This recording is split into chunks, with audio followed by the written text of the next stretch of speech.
Morning.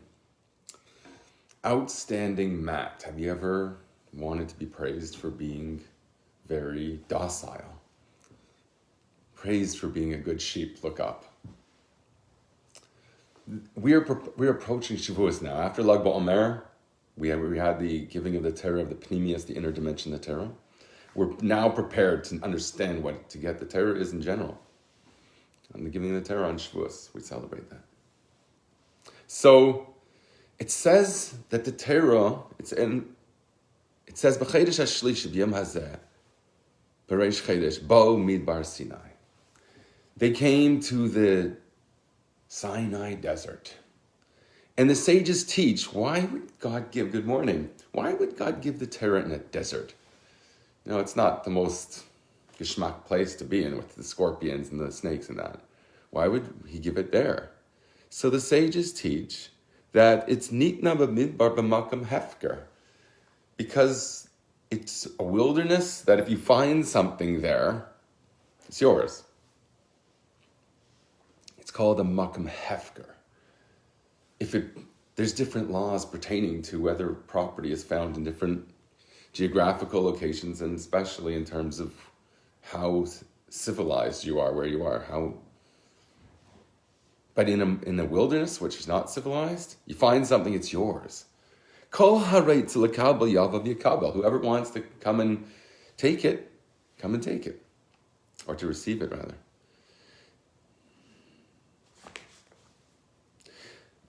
So, the sages further teach, and it's brought in the Rebbe's footnote here, Neisef ala limud she'adam tzarich liyais kemidbar. This is in addition to the message that a person has to be like a desert. What's particular to a desert? Good morning. What's particular to a desert that you have to make yourself like a piece of nothing, a desert, a hefker place, come and take. You have to make yourself like that in order to take the gift that was just left there in the wilderness. Here's a treasure map, go get it. So when you come to the perfection of the third month, because we're going to see what you could add to the world if you have already the balance of we got the Torah, we have the third month, we've got the Torah, now what? It's the broken letter base, the Rebbe says, that's open on all sides save one. That represents the north for some reason.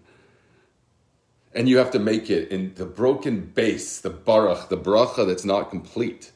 The giving of the Torah, that you now have to add something beyond three, which represents Gaimel Dalim. You have to give to the poor, right? Gaimel Dalim. Gimel, the perfection, is when you're giving. And then so what is attained by reaching four? That you're now called dull. You're a dull guy. You're poor.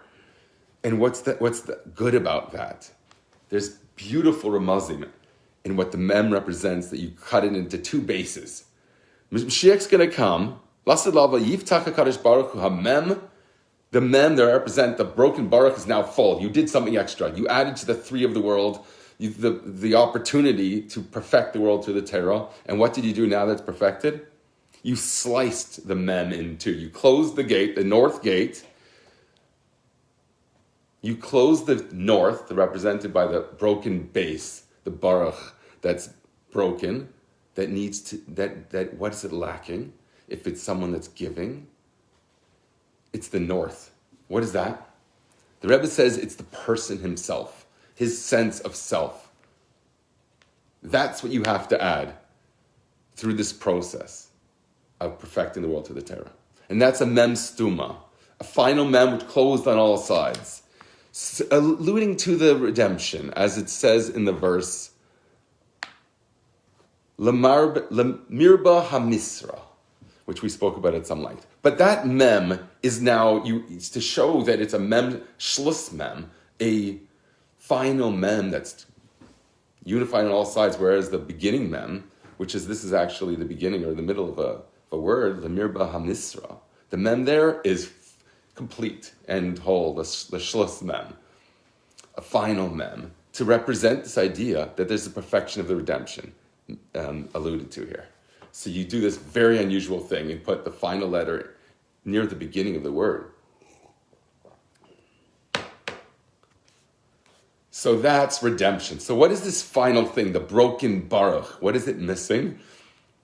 The idea of being Metzias, the north, conquering the great white north inside you. The part of you that says, this is a frigid world. It's all about me. I'm in solitude, completely alone. It's all about me. Making that all about me something actually good. That's the possibility of transforming the poverty of the dalim, of the dalid, the four sides, all, which is going to be split into two bases. No, let me just read that again. Yiftach HaKadosh Baruch Hamem Stuma Ba'al Chsayin. He's going to slice it down. Oh, not two bases, rather. Betasa Beis Dalasin shall ben David. He's going to split the mem, this perfection that you've added to the world. The world was given a kayach. He gave you Torah.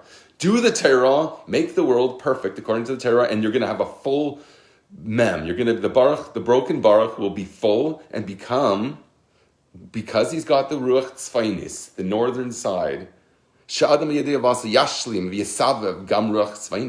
That person's aveda is to fill that. This emphasizes the particular strength of a person. What virtue does a man have? The ability to complete the picture. You have the Torah, which is the resources, the power to do so, and you have to implement that, and by doing so, you've covered the north side, which is representing your ego. Take it from Metzias, the most forceful expression of self. Now remember, we're starting with a desert. We're bringing that into two Dalases, right?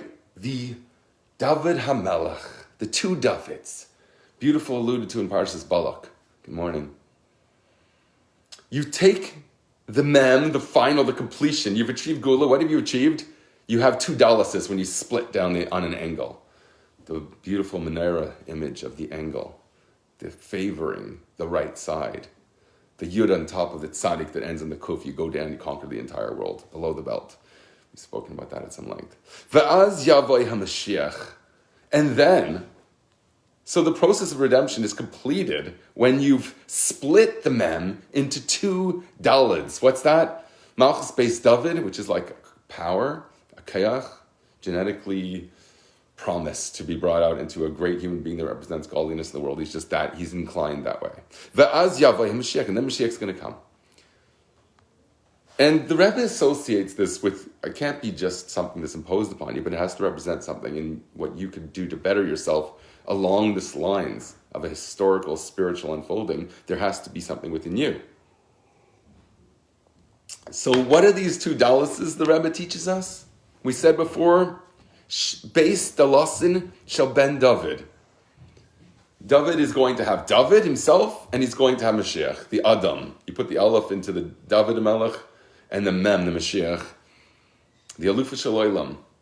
We're going to see that theme repeated here again, if we actually make a straight line here.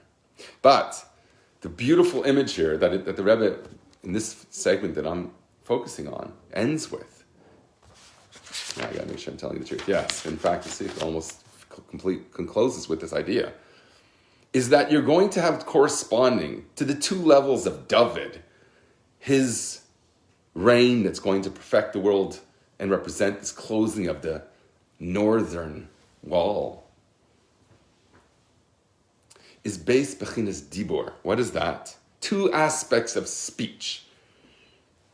The Dalid, the poor guy, the one that just receives the seventh generation, the David HaMelech, who's the Malchus, who just is a vessel to receive. It's the mat. You can't receive the Torah and make yourself like a mat to be trodden upon. That's the secret in order to have the power of speech, which is something that receives. Speech receives from thought. Otherwise, it would sound like a baboon.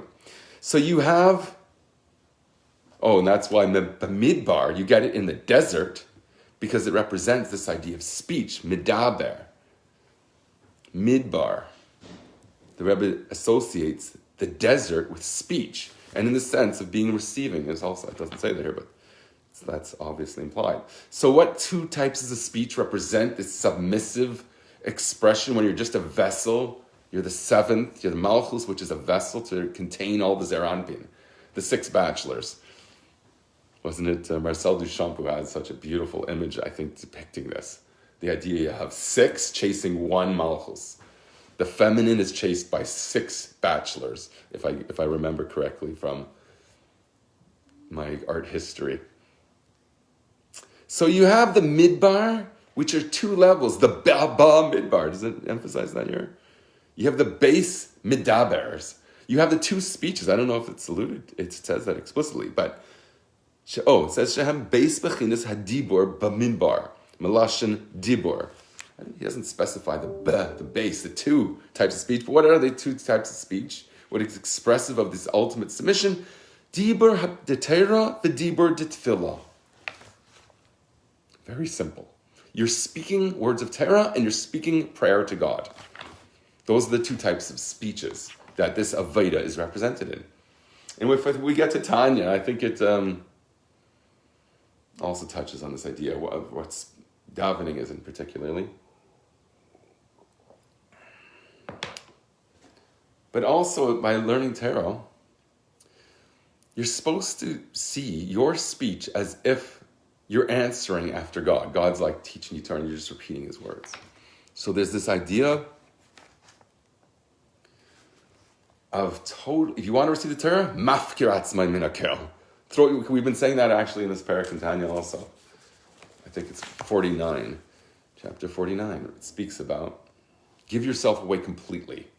And that's, so we have to understand what this means to give yourself away. Because in the process of giving yourself away, which is actually building the 4th side, now you're totally surrounded.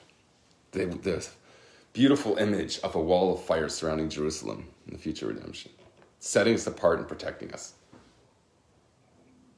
So how are we an outstanding mat? An outstanding submissive sheep look up? What's so outstanding about that? Look at this beautiful note here. I said that before, that this is in addition to the fact that a person has to make himself like a desert. Yes, the Torah was given in a desert to show that it's available to anybody, but to receive it, you have to make yourself like a desert. That's how you go to the desert.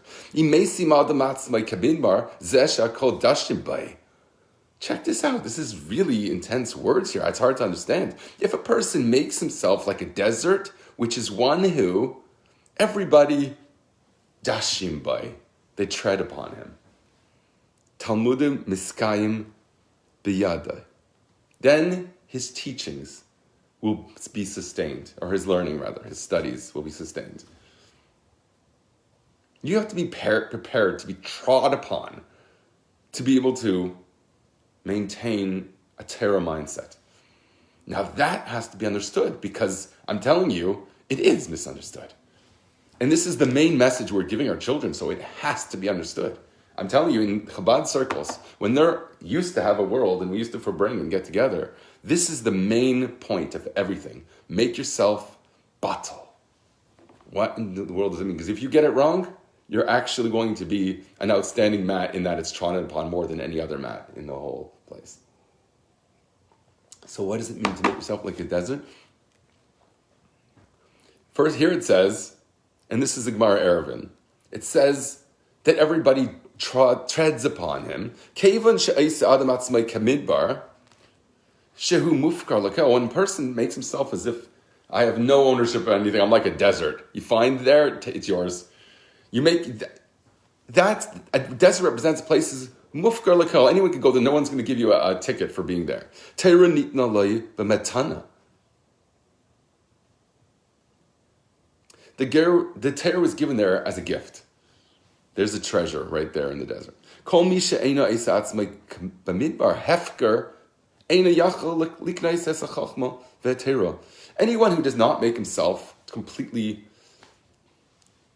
not an owner of anything, he's not able to acquire the wisdom of the Torah. That's a b'midbar rabbah. Mishnah. Misha mekim es Torah, Misha mesim atzmai b'midbar umaflig atzmai min hakol. You want to know what he's maflig, he's outstanding in? He stands out as the biggest mat you've ever seen. So if you go to a cocktail party and there's a solicitous person there getting you drinks all night, you gotta wonder if he understood this correctly. Is that what we're talking about here? Remember, Moshe Rabbeinu served at his father-in-law's feast that he made for him. And he served. He was this guy. He did that.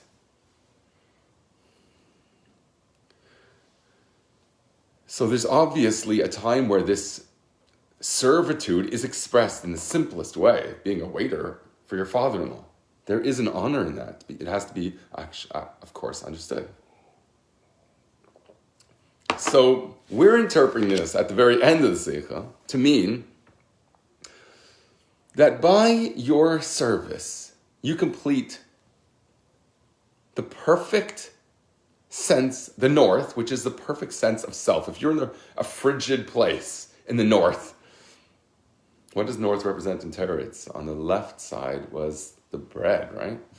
On the right side, if you're God looking out from the Holy of Holies, on your left side, which is Gvura, was the Lechem Apanim, right? And the right side was the spiritual, the menorah, the lights, the candelabra. So right, the south represents illuminating someone. The left represents providing. So what God provided us with an ego. Okay, that's our greatest gift because it allows us to have bechira, free choice. And that's the greatest gift because that allows us to have worthiness and therefore God's happy with us. So we complete the thing like we were saying before. And okay, so then I want to just... Did I finish that other one? Yeah. Okay, so I just want to read this to you.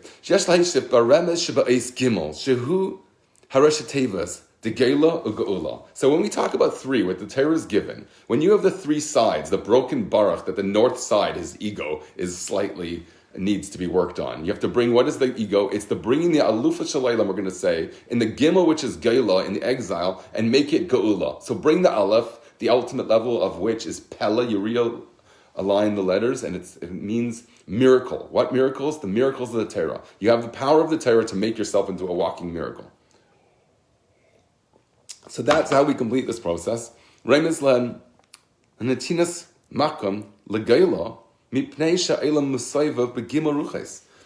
world itself is a broken base in that it's only surrounded by three sides. So Gimel could refer to Gaila, exile. It can also be the Geula. We'll see what we have to do. So you have the three sides covered. From the north will open up evil. From the north, it says. Nishras prutza. So therefore the base is open. Here we're talking about the gimel of Geila. It's the three sides. The gimel, the geula, reimez alavedus ha'adam, ba'ifin, the gamal dalim. And the redemption, when you bring the aleph into it, and the Geila, the exile, now becomes redemption. Geula, that is the person's contribution of gimel dalim. He's giving to the poor. Gamel means to extend kindness and benevolence upon the dalim, the poor, the completion. The guy who's complete now needs to be given something from the geula. The geula here in the three represents the ability to bring the aleph into it, and then you're gamel dalim. You give to the poor. Gimel dalis, gamel dalim. As it says in Gemara Shabbos. So you just draw in and reveal the Alufa Shalom, the master of the universe in your world. That is the north side, the sense of self that you have, your ego. And by so doing, you transform the dalid of the dalim, the poor sense of completion of the four, being surrounded, and you have to do that. You have to be like a totally poor mafkir. Everything's ownerless. So you're a dal in that sense. La'olam shemukaf mekol dalid ruches k'may mem stuma. You transform it into a mem stuma in the positive sense when it represents redemption. So, and that's when the Rebbe says here that is expressed by slicing on an angle, taking that menorah line that has to be on an angle, straight line, and cutting the mem, the Schloss mem, complete mem to the two dalits, which we said meant the David Melech and Mashiach, which correspond to us, how that relates to us, because we can't just wait for someone to sit on a throne, and we have to establish our throne within ourselves. Then you have two types of speech, Dibur B'Terem and Dibur D'Tfilo. Okay, I missed out the whole middle. It's like 20 pages in the middle. We'll get to that another time. I don't think I'm going to get to the three levels of Torah. It's said to be an inheritance, it's an acquisition, and it's a gift. A gift is a type of acquisition, but the second one I said was mecher, which is like a business transaction as opposed to a gift. It's two different types of transactions. So it's also Yerusha, an inheritance, which is also a type of similar type of acquisition. But there's three ways to acquire then. You have an inheritance. Torah is a Marashakilas Yaakov. It's a mecher, because it's one who has to acquire it, and it's a gift. So here we're speaking about the aspect of it being a gift in particular, and that there's two different levels that, as we said, preceded it. So we'll get to that maybe later in the week. I think I'm going to leave that off for now. I want to read the Hayom Yom and then the Tanya, and probably this beautiful Sfas Emes. I think I want to start with that because it really relates to this idea of a desert, because we're described as an Aretz Chafetz, a desired land. The Jewish people are described as a land. Malchus is the Ein Melech B'lo Yam. There's no king without a nation, and that nation lives on a land. So both are the same idea. B'chol Eretz Achuzaschem. So all the land of your inheritance. On that verse, I believe it's in Bahar, it says, Al Yidei Haratzain V'Atshuko Tom Milistabek B'Shem. Through one's will and desire, constant will and desire, the constant craving, to cleave to God, may He be blessed, Niftach Hapnimius. This opens up one's inner integrity, their inner life, the real true aspect of who He is. Uba Geula, and redemption arrives. So these two things are synonymous. The idea of you being in touch with your inner self, right? You have this inner child we had in the 70s or 80s. There's in the Torah, there's this Nari Sova Aveyu, your core character, who you are, the Ruach Tzafain, the north side, that's where evil comes, right? From the north, that's where evil opens up. It's March. So really could be a bad thing, but Bechira allows us to transform the poverty of that into a proper submission, which is mafkir yourself. In Tanya, we learned about in the context of giving yourself away to God in general, but here to acquire Torah, give up your own wisdoms and try and found it on Torah wisdoms. That is basically what it means. To mafkir yourself, to give everything away, is to express that idea that God knows best, in very simple terms. So, to put the context of Hayom Yom, Yotes Iyar, it says, Chassidus illuminates everything, and it gives life to everything. So Chassidus means basically the Chassidic philosophy from the Baal Shem Tov on. In particular, in Chabad, it's through the Alter Rebbe, the first Lubavitcher Rebbe and on. When you learn Torah, that it should be enlivened. That's the purpose of Chassidus. Mitzvah, when you do a mitzvah, it should be pleasurable. Im chiyonius, with really being engaged and present and alive. Chassidus, and this is the part that's brought in the Hayom Yom for today, Havana Elokus. Chassidus is the understanding of godliness. Havana hamara la'adam kamakatan shehu.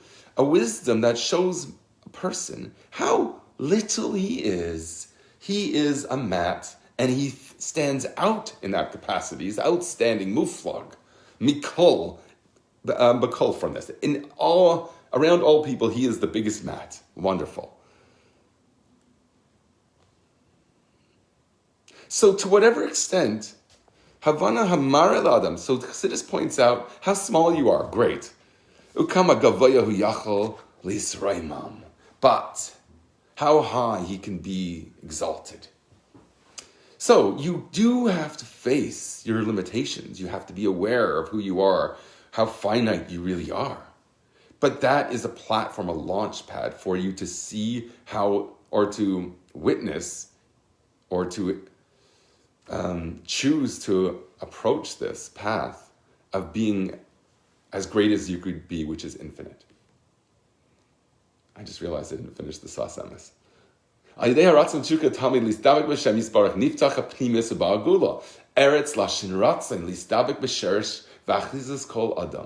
The land means will. Arutza, you want to run to do the will of your creator. Ratzain, it's your will. Listabek b'sherish, to cleave to your source. V'chizas kol adam b'makar hachayas b'yisparach. And person's grasping the notion that his source of his vitality is God. So when you eat the pizza or breathe fresh air and feel invigorated, you have to say that is God. No, it's not limited to that, but that is your connection with the vitality that God gives you. That's how you're supposed to relate to it. It's not the calories in there. Okay, God makes calories to give you. So that is God's way of communicating. It's like, I love you. Here is your feed. Okay, so that idea is the idea here that's reflected in this Yom Yom. You gotta, Chassidus will point out how small you are, how you are a defined type of character right now, but you have the ability to reach the greatest heights. Chassidus adam umar layas haderech. Chassidus teaches the person and shows him the path. How to get out of all the bad. Remember, we say hara'ah, the evil comes from the north. So how do you get out of that and make it a mem? You transform the dalim into Malchus based David, Malchus Mashiach, and the two aspects of speech, which is learning Torah and davening, which we'll see, are the idea of making yourself like a mat. Adnai svasai tiftach. You ask Hashem to open your lips. You don't even want to move your own lips. God, you open my lips. Right? What's he going to do? Give you blessings, pour out blessings to you. So you're supposed to just simply listen to the Shekhinah sing through you quietly. So Chassidus teaches the person and illuminates his path. How to get out of all the evil, and to get out of all of his harmful habits. The hard and how to be a good dude. To accustom yourself with a good character, to do things that are expressive of good character. Chassidus mareres is a levla sias tshuva. Chassidus arouses the heart to repent. V'chazara la'abba hakadosh, which is to return to your holy Father. As we say, you are our Father. And God in heaven will receive our prayers and your prayers and ours. Amongst the prayers of all the Jewish people,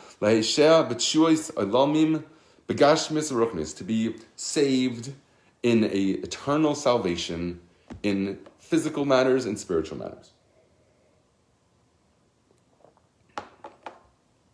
So this is when the previous Lubavitcher Rebbe first came to America. This was his message then, blessing them with salvation physically and spiritually in a very difficult time. I think it was 1950, 40? Big difference. 1940. Okay, and he's, okay. Okay, so Chassidus basically is pleasure. You got that too, right? Zemetech Eineg. I just wanted, I think, close with the Tanya. Remember we spoke yesterday about Ava dechakes es basar. Your physical flesh is transformed through your love of God. So you love God and you mafkir everything, which is the same term that we're speaking about today, to be mafkir, to give everything away. Here he's saying you give everything away for your general cleaving to God, and nothing stands in the way. It's just dependent on your will, we've said.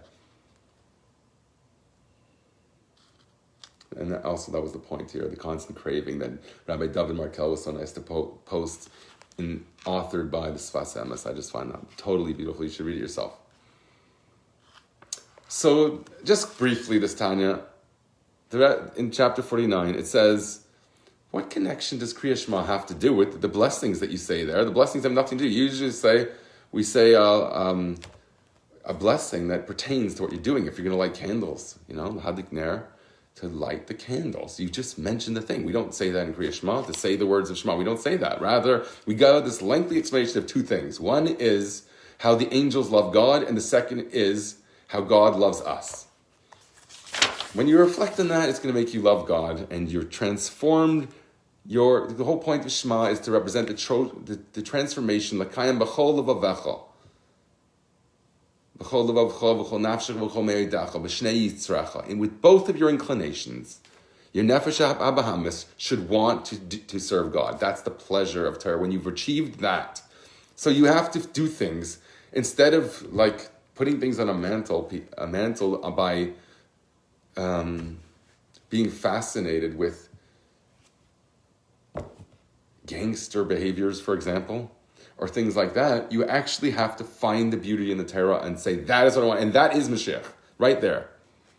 And that's what this meditation is supposed to, this meditation in the Birchas Shema, the blessings you say before saying Shema, you're supposed to reflect on these ideas, and that is the transformation. So you speak about the angels because your soul also is a beast.